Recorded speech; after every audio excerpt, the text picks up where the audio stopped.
नमस्कार दोस्तों। 5 नवंबर के करंट अफेयर्स में आप सभी का हार्दिक अभिनंदन है। तो आइए देखते हैं कि आज के 10 मोस्ट इंपॉर्टेंट करंट अफेयर कौन से हैं। तो सबसे पहले हम स्टार्ट करते हैं पहला प्रश्न है हमारा कि हवासोंग 19 एक अंतर महाद्वीपीय बैलिस्टिक मिसाइल किस देश द्वारा विकसित की गई है? A China, B Zimbabwe, C north Korea या डी कैमरून। तो ध्यान रखिए, इसका सही उत्तर है सी, नॉर्थ कोरिया ने इसको भी हाल ही में डेवलप किया है, ये ध्यान रखिएगा।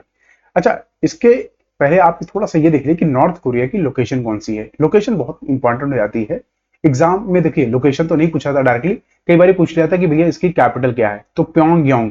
देखिए, नॉर्थ कोरिया एनपी याद रखिएगा, एनपी, क्योंकि नॉर्थ कोरिया और साउथ कोरिया में बहुत बच्चे कंफ्यूज जाते हैं। साउथ कोरिया की राजधानी है सियोल, ध्यान रखिएगा। एस से एस मतलब साउथ कोरिया, सियोल, और नॉर्थ से पी।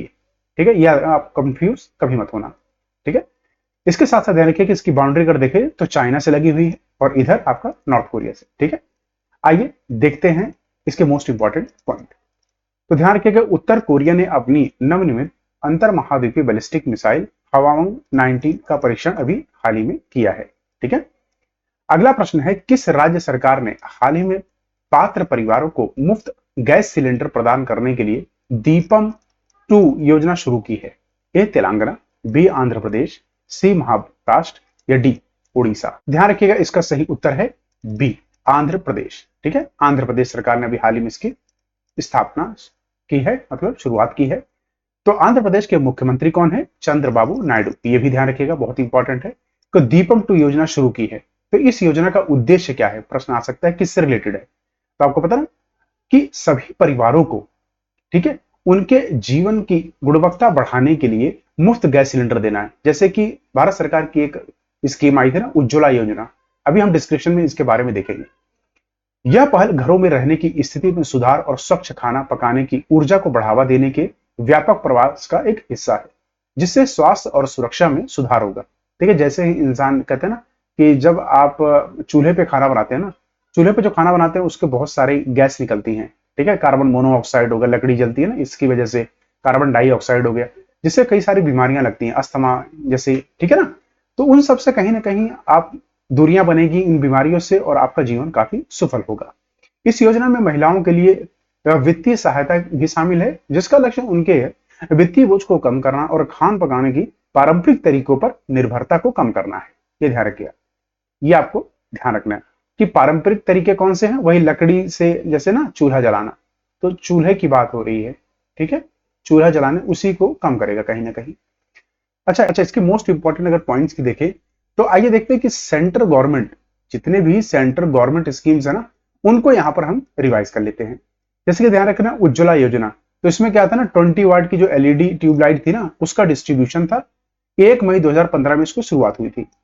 वहीं उज्ज्वला योजना 2016 में पेट्रोलियम और प्राकृतिक गैस मंत्रालय ने इसकी शुरुआत की थी। ठीक है, ये ध्यान रखिए क्या है, इसमें एलपीजी कनेक्शन दिए गए थे। ध्यान रखिए, इसमें 50 मिलियन, तकरीबन 50 मिलियन एलपीजी कनेक्शन वितरण किए गए थे। उज्ज्वला योजना तस्करी को रोकथाम, मानव तस्करी और वाणिज्य यौन शोषण के पीड़ितों का बचाव करने के लिए। ये ध्यान रखिए, ये उज्ज्वला योजना और उज्ज्वला योजना तस्करी वाला अलग अलग है। अगर आप इसकी इंग्लिश में ना, हिंदी में तो दोनों सेम दिख रहे हैं, बट अगर आप इंग्लिश में देखेंगे ना तो यहाँ स्पेलिंग चेंज हो जा रही है। ठीक है, उज्ज्वला, ये देखिए डबल जे वाला ये है प्रिवेंशन ऑफ ट्रैफिकिंग, रेस्क्यू वाला। ठीक है, कि जिसमें बच्चों की रेस्क्यू होता है, उनको बचाया जा सके और ट्रैफिकिंग को रोका जा सके। आर्टिकल कौन सा इसके पे? आर्टिकल 23 ऑफ द कॉन्स्टिट्यूशन, है ना, ये ध्यान रखिएगा। केंद्रीय मंत्रिमंडल ने बायो राइड योजना को भी मंजूरी दी है। बायो राइड क्या है? Biotechnology research innovation and entrepreneurship development. Bio ride योजना 15वें वित्त आयोग की अवधि 2021 से 22 तक 2025-26 तक जारी रहेगी। ठीक है, इस योजना का प्रतिवर्ष खर्च 9,197 करोड़ है, ये ध्यान रखिएगा। ठीक है, इस योजना का उद्देश्य क्या है? तो बायोटेक्नोलॉजी के क्षेत्र में स्टार्टअप के लिए पारिस्थितिक तंत्र को बढ़ावा देना। अगला है हमारा, ध्यान रखिएगा, केंद्र सरकार की योजनाओं में पीएम ग्राम सड़क योजना 25 दिसंबर 2000 को स्टार्ट हुई थी। इसका उद्देश्य क्या है कि गांवों को ना 12 मासी सड़कें देना। वहीं पीएम मुद्रा योजना 8 अप्रैल 2015 में शुरुआत हुई थी। इसमें मैक्सिमम लिमिट 10 लाख की है और मिनिमम लिमिट 20 लाख की। ध्यान रखिए, मैक्सिमम 10 से 20 लाख रुपए का लोन दिया जाएगा। पीएम किसान सम्मान निधि योजना 24 फरवरी 2019 को गोरखपुर में, उत्तर प्रदेश में लॉन्च हुई थी। पीएम जनधन योजना 28 अगस्त 2014 को 10 वर्ष पूरे। पीएम आयुष्मान भारत योजना, इसके तहत ना 5 लाख रुपए तक का कवर है आपका इंश्योरेंस। 2018 में रांची झारखंड में इसकी शुरुआत हुई थी। कौशल ऋण योजना 2015 में शुरुआत हुई थी। मैक्सिमम लिमिट इसमें जो लोन की है 1.5 लाख से 7.5 लाख, ठीक है। 2025-26 में इसका बढ़ा दिया गया था। ये क्या चीज? Loan amount. पीएम किसान मनधन योजना भाई 2019 में लॉन्च हुई थी रांची से। अगेन 5 वर्ष पूरे हुए हैं इसके भी, ठीक है। स्वच्छ भारत अभियान, आपको पता है जैसे सरकार आई थी ना पहली आपका किसकी? एनडीए। जब एनडीए फर्स्ट सरकार बनी तो 2014 में नरेंद्र मोदी ने सबसे पहले यही योजना स्टार्ट की थी। 10 वर्ष पूरे हो गए इसके भी। स्वच्छ भारत अभियान, स्वच्छ भारत और स्वच्छ भारत अभियान की शुरुआत देखिए 2014, 10 साल इसके पूरे, ठीक है। ये ध्यान रखिए, दोनों इंग्लिश में संस्करण यहाँ भी है। मेक इन इंडिया कार्यक्रम 25 सितंबर 2014 में स्टार्ट हुआ था। 25 महत्वपूर्ण क्षेत्रों पर ध्यान दिया गया था। 10 साल इसके पूरे हो गए। स्टार्टअप इंडिया 16 जनवरी 2016 को। स्टैंड अप इंडिया 5 फरवरी 2016 को। किस लिए था ये? आप ये देखिए, इनको जो स्टार्ट किया गया था ना, इनको खासकर जनजातीय आदिवासी न्याय महाअभियान के लिए स्टार्ट किया गया था। मतलब किसके लिए? शेड्यूल्ड कास्ट के लिए, ठीक है, शेड्यूल्ड ट्राइब्स के लिए। ये ध्यान रखिए 2023 में। इसी के साथ आइए देखते हैं आंध्र प्रदेश की एक बारी लोकेशन देख लीजिए। ये है आपका आंध्र प्रदेश, ठीक है। पुलिकट लेक पूछी जाती है, कहां पर है? आंध्र प्रदेश में है। कैपिटल इसकी क्या है? अमरावती, ठीक है, अमरावती। ये ध्यान रखिएगा। गवर्नर है यहाँ के सैयद अब्दुल नजीर और चीफ मिनिस्टर है अंध चंद्रबाबू नायडू। अगला प्रश्न है, the Thadou tribe primarily resides in which state? भाई थाडू जनजाति मुख्य रूप से किस राज्य में रहती है? ए तेलंगाना, बी राजस्थान, सी छत्तीसगढ़ या डी मणिपुर? इसका सही उत्तर ध्यान रखिएगा डी, मणिपुर में यह जनजाति पाई जाती है, ठीक है। अभी क्या हुआ आपको पता है, मैती को लेके, ठीक है, मैती और वहां की दूसरा जो समूह है, दोनों में काफी बवाल हो रहा था मणिपुर में। तो सरकार ने कहीं इनको कंट्रोल करने के लिए कुछ इनकी जो जनजातियां हैं इनको इसमें डालने की बात हो रही थी। उसी के पश्चात में ये अभी न्यूज में था, तो इसीलिए हमने इसको प्रश्न को रखा है, इंपॉर्टेंट है। तो थाडू मणिपुर की इम्फाल, इम्फाल कहाँ की? वहां की राजधानी है, कैपिटल है, ठीक है। तो कैपिटल यहाँ है, इसी घाटी के पास पहाड़ी देशों में रहने वाले स्वदेशी लोग हैं, ठीक है। उन्होंने चिल्ल्या, कुलहीन, जियाती और थिरुम जैसे नाम से भी जाना जाता है। गवर्नर कौन है मणिपुर के? लक्ष्मण आचार्य और चीफ मिनिस्टर हैं अन बीरेन सिंह। अगला प्रश्न है, हाल ही में 16वां संयुक्त राष्ट्र जैव विविधता सम्मेलन कहां आयोजित किया गया है? A Taiwan, B Colombia, C Vietnam या डी जापान? तो ध्यान रखिए इसका सही उत्तर है बी, कोलंबिया। कोलंबिया कहां पर आपका पड़ता है? आपने दक्षिण एशिया देखा है, वहां पर पड़ता है कोलंबिया। तो 16वें संयुक्त राष्ट्र जैव विविधता सम्मेलन में शुरू की गई भारत की अध्ययन राष्ट्रीय जैव विविधता रणनीति और कार्य योजना NBSAPV वर्ष 2030 तक अपने रसलाय और उदराव जल और तटीय समुद्र क्षेत्रों से कम 30% की रक्षा करने का संकल्प लिया है। इस साल की थीम है जैव विविधता के लिए खतरों को कम करना, ठीक है, ये ध्यान रखिएगा, ठीक है। तो स्थलीय आपका, ये ध्यान रखिएगा, स्थलीय जल और निंदराय तटीय समुद्र, ये ध्यान रखिएगा। तो ये देखिए, ये है साउथ अमेरिका आपका और ये है आपका कोलंबिया स्टेट, ठीक है। इसके साथ साथ हम देख लेते हैं कि United nation convention of biological diversity के बारे में। तो यह सम्मेलन अनौपचारिक रूप से जैव विविधता सम्मेलन के रूप में जाना जाता है। 1992 में इसे रियो डी जेनेरियो ब्राजील में इसे शिखर सम्मेलन जब होता है पृथ्वी का, तब इसे सम्मेलन पर हस्ताक्षर किए गए थे। यह सतत विकास से संबंधित एक महत्वपूर्ण दस्तावेज है। यह संयुक्त राष्ट्र पर्यावरण कार्यक्रम यूनेप के अंतर्गत आता है। 196 देशों ने इसको साइन किया हुआ।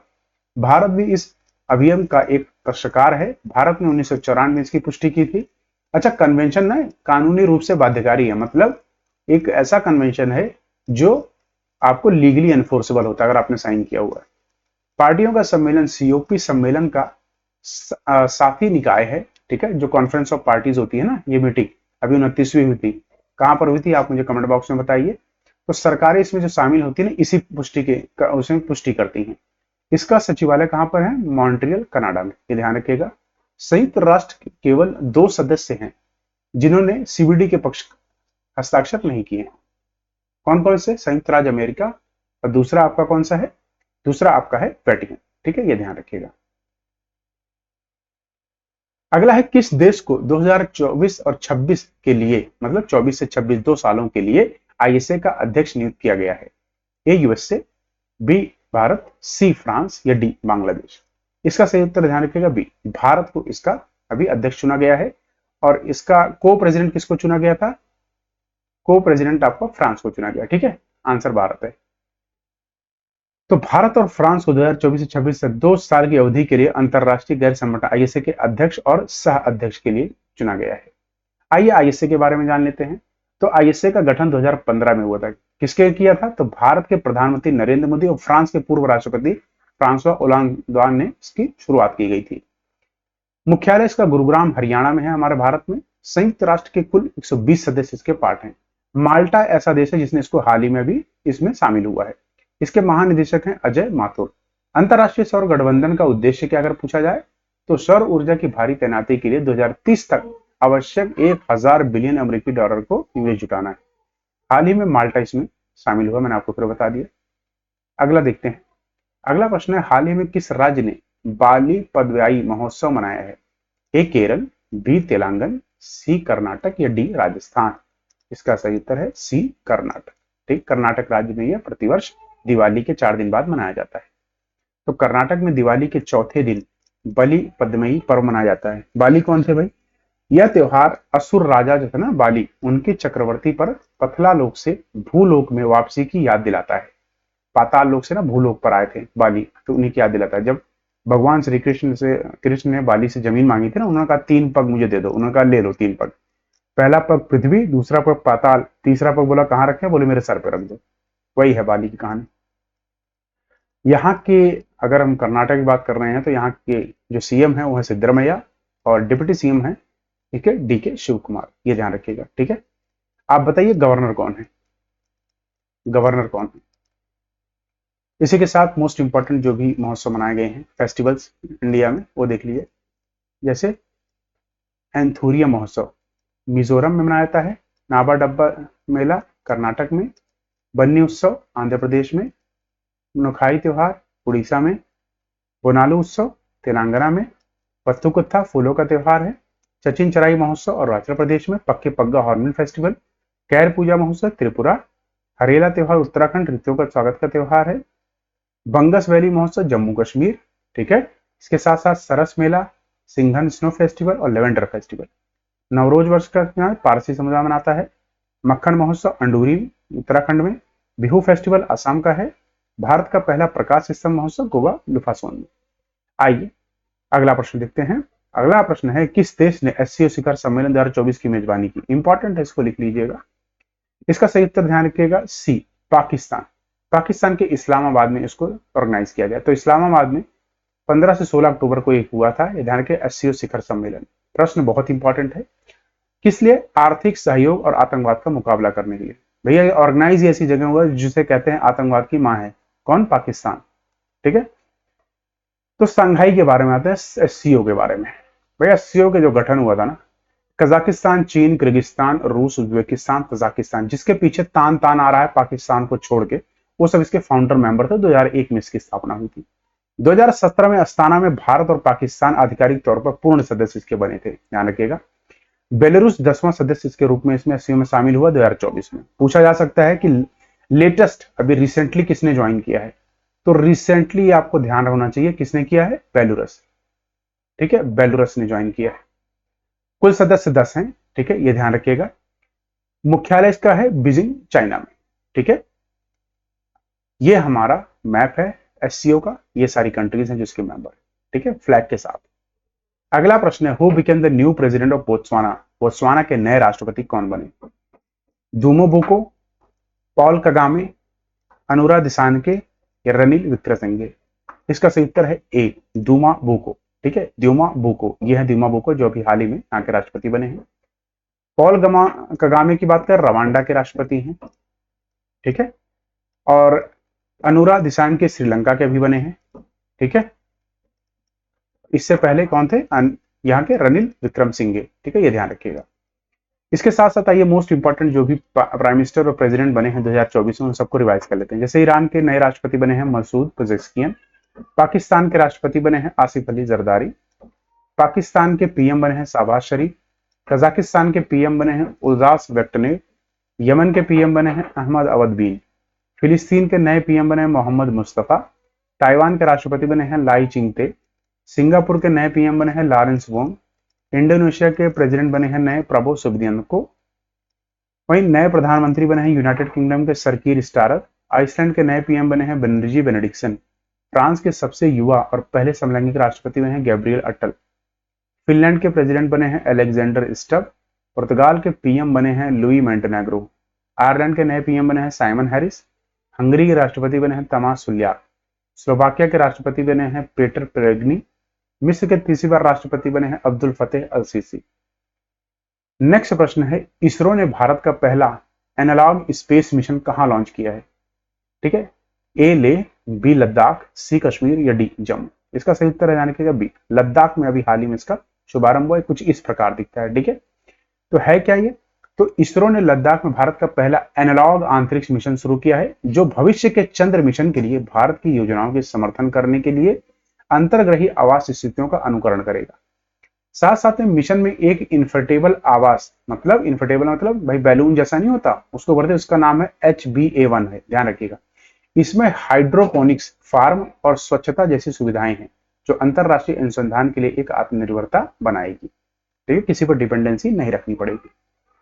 इसके साथ साथ आइए भारत में जो भी पहले चीजें हुई उनको यहाँ रिवाइज कर लेते हैं। जैसे भारत का पहला 24x7 मतलब 24 दिन 7 दिन सौर ऊर्जा वाला गांव है पहला गुजरात का मोढेरा गांव। भारत की पहली सोलर सिटी है सांची। देश की पहली semi high speed regional rail service का नाम है नमो भारत, पहले रैपिडेक्स नाम था। भारत का पहला साहित्य का शहर है कोझिकोड केरला। भारत का पहला वेटलैंड का शहर है उदयपुर राजस्थान। पहला CO2 मेथनॉल संयंत्र है मध्य प्रदेश में। पीएम मोदी ने भारत की पहली वंदे मेट्रो रेल सेवा शुरू की, कहां की थी? गुजरात के भुज रेलवे स्टेशन से। इसका नाम भी बदल के रख दिया नमो भारत रैपिड रेल। भारत का पहला स्वचालित इंडोर वायु गुणवत्ता मॉनिटर केरल में है। भारत का पहला राष्ट्रीय समुद्री विरासत परिषद गुजरात में है। बीपीसी अध्ययन की ये थोड़ा अलग है। बीपीसी ने भारत का पहला जैव ईंधन मिश्रण HSD लॉन्च किया है मुंबई में। जल मेट्रो परियोजना शुरू करने वाला भारत का पहला राज्य केरल कोच्चि। शेतकरी समृद्धि किसान स्पेशल रेल महाराष्ट्र से चली है देवली से बिहार के दानापुर तक। देश का पहला AICT है लखनऊ। रोपवे सेवा शुरू करने वाला भारत का पहला शहर है वाराणसी उत्तर प्रदेश। ठीक है, ये इंग्लिश में संस्करण है, इसको आप यहां से स्क्रीनशॉट ले सकते हैं जिन लोगों को इंग्लिश में पढ़ना है। अगला प्रश्न है हमारा कि हरियाणा दिवस कब मनाया जाता है? इंपॉर्टेंट है, इसको लिख लिए। जो भी हरियाणा PCS दे रहे हैं या फिर हरियाणा SSC, उन सब के लिए बहुत इंपॉर्टेंट है। तो ध्यान रखिए, इसका सही उत्तर है ए, 1 नवंबर को प्रतिवर्ष यह मनाया जाता है। क्यों? इस दिन फॉर्मेशन डे, भाई हरियाणा बना था। कब बना था हरियाणा? यह प्रश्न भी आ सकता है। तो 1 नवंबर को मनाया जाने वाला हरियाणा महोत्सव फॉर्मेशन डे है। कब? 1966 में इसकी स्थापना हुई थी। ठीक है, ये ध्यान रखिएगा। इसी के साथ साथ हर साल 1 नवंबर को हम विश्व शाकाहारी दिवस भी मनाते हैं, ये भी ध्यान रखिएगा। ठीक है, शाकाहारी आहार को प्रमोट करने के लिए, ये आपको ध्यान रखना है। इसी के साथ यह संस्करण पूरा हुआ। आप सभी का तहे दिल से शुक्रिया। कल फिर मिलेंगे नए संस्करण के साथ, तब तक अपना ख्याल रखिए। जय हिंद, जय भारत। और हाँ, इसकी PDF आप टेलीग्राम पे डाउनलोड कर सकते हैं।